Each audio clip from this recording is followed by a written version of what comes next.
Des mouvements et des partis politiques dans le courant démocrate Takatul El Jomhouri ont appelé dans une conférence de presse les Tunisiens à manifester le 14 janvier pour la commémoration de la Révolution, et ce, malgré l'interdiction des rassemblements dans les espaces ouverts énoncée par la présidence du gouvernement pour freiner la propagation du coronavirus, une mesure considérée par les opposants comme une tentative pour contrer les mouvements de protestation dans le pays.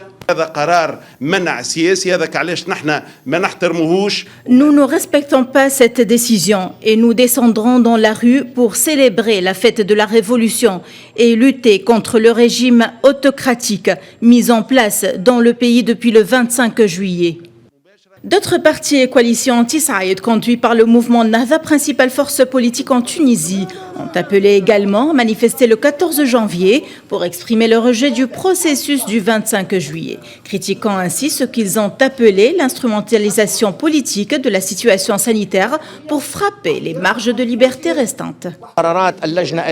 Il s'agit plutôt d'une décision politique masquée dictée par la volonté de Kais Saïed et de son gouvernement afin d'empêcher les manifestations politiques contre son coup d'État prévu ce 14 janvier, jour anniversaire de la chute de la dictature.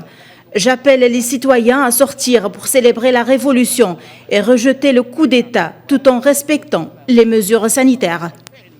Le gouverneur de Tunis a dans ce contexte annoncé qu'il interdirait les manifestations du 14 janvier pour ainsi éviter tout rassemblement non nécessaire, dans ce contexte marqué par la hausse des contaminations au coronavirus. D'ailleurs, le 11 janvier, le ministère de la Santé a annoncé 6323 nouveaux cas en seulement 24 heures. Il convient de rappeler que le président Kais Saïed a fixé le 17 décembre en tant que date de la révolution, estimant que le 14 janvier 2011 correspond plutôt à la date de l'avortement de la révolution. Depuis Tunis, Najwa Becha pour Média.